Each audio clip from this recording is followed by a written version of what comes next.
Alhamdulillahilladzi hadana li hada wa ma kunna liyahtadiya laula an hadana Allah.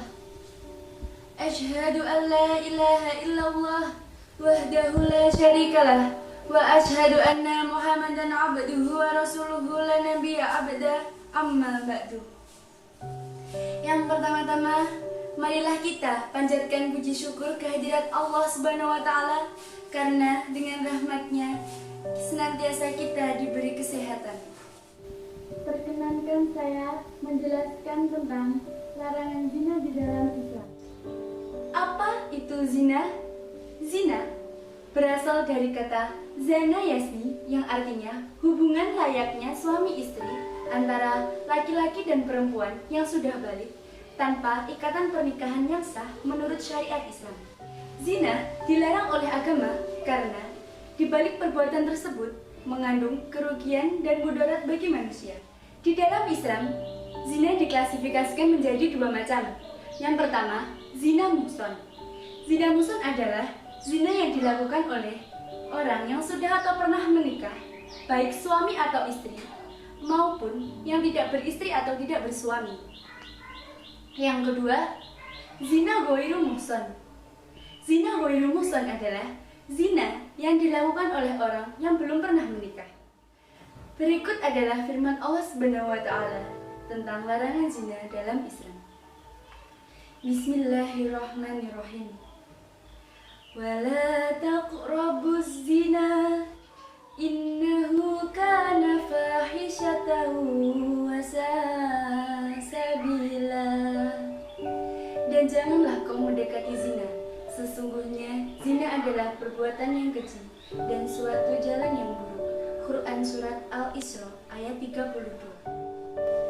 Saudara-saudaraku rahimakumullah, selain pengertian dan klasifikasi zina, saya juga akan menyampaikan tentang hal-hal yang dapat menjerumuskan kita terhadap zina.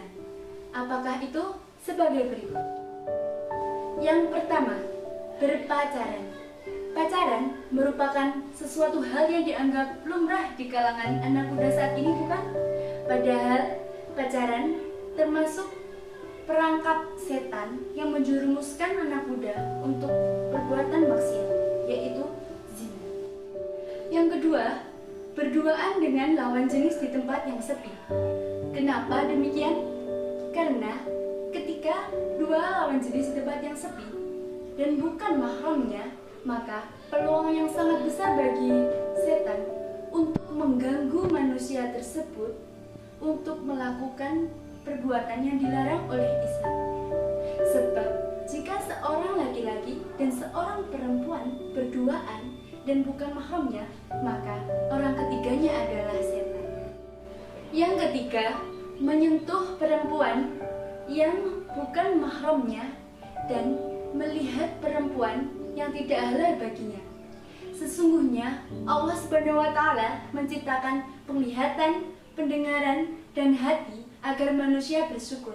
Tetapi banyak orang yang lupa akan hal itu, justru menggunakannya dalam perbuatan maksiat. Salah satunya melihat perempuan yang terbuka auratnya. Apalagi di zaman saat ini, yang setiap orang semakin mudahnya melihat hal-hal tersebut. Segala sesuatu yang dikerjakan oleh manusia pasti ada dampaknya. Jika sesuatu yang dikerjakan baik, maka dampak yang diperoleh adalah dampak yang baik. Begitu juga sebaliknya, jika sesuatu yang dikerjakan buruk, maka yang diperoleh adalah dampak yang buruk. Sebagai contoh, zina. Zina tidak hanya berdampak di dunia, tetapi juga berdampak di akhirat kelak.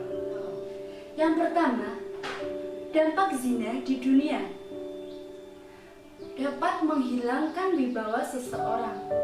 Pelaku zina dapat kehilangan kehormatan, harga diri di masyarakatnya, mengakibatkan kefakiran.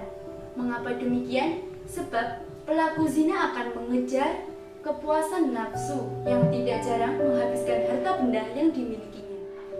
Dan yang terakhir, dapat mengurangi umur. Perbuatan zina dapat mengurangi umur pelakunya. Lantaran orang yang sering berbuat zina akan terserang penyakit dan menimbulkan kematian. Yang kedua, dampak zina di akhirat. Tentunya mendapatkan murka Allah Subhanahu wa taala. Seperti yang saya jelaskan tadi bahwa zina termasuk dosa yang besar dan dapat dipastikan bahwa pelaku zina akan mendapat murka Allah Subhanahu wa taala di akhirat kelak. Seperti yang saya sampaikan bahwa dampak buruk dari zina sangat menakutkan, bukan? Maka dari itu kita harus menghindari diri kita dari zina. Berikut adalah cara untuk menghindarkan diri kita dari perbuatan zina. Apakah itu? Sebagai berikut. Yang pertama, menjaga pergaulan yang sehat. Yang kedua, menjaga kehormatan. Yang ketiga, menjaga pandangan. Yang keempat, menjaga aurat. Yang kelima, memperbanyak kegiatan yang produktif. Yang keenam, meningkatkan pemahaman agama. Yang ketujuh, meningkatkan iman. Dan yang paling penting adalah memperbanyak zikir untuk mengingat Allah Subhanahu wa taala. Selain menghindarkan diri kita kepada zina, tentunya menghindarkan diri kita kepada zina mendapatkan hikmah. Apa itu hikmahnya? Sebagai berikut. Yang pertama, agar tidak termasuk orang yang dibenci oleh Allah Subhanahu wa taala. Yang kedua, mendorong manusia untuk selalu mengingat dan menambahkan ketakwaan kepada Allah Subhanahu wa taala. Yang ketiga, agar terhindar dari penyakit dari pelaku zina. Yang keempat, agar kehormatan diri, keluarga, kerabat terjaga. Dan yang terakhir, menuntut hidup dengan bersih dan suci sesuai dengan norma dan aturan yang berlaku. Saudaraku, rahimakumullah, itu tadi penjelasan saya tentang larangan zina dalam Islam. Marilah kita menjauhkan diri kita dari perbuatan dosa, khususnya zina. Kiranya jangan sekalipun kita mendekati zina, apalagi sampai melakukannya.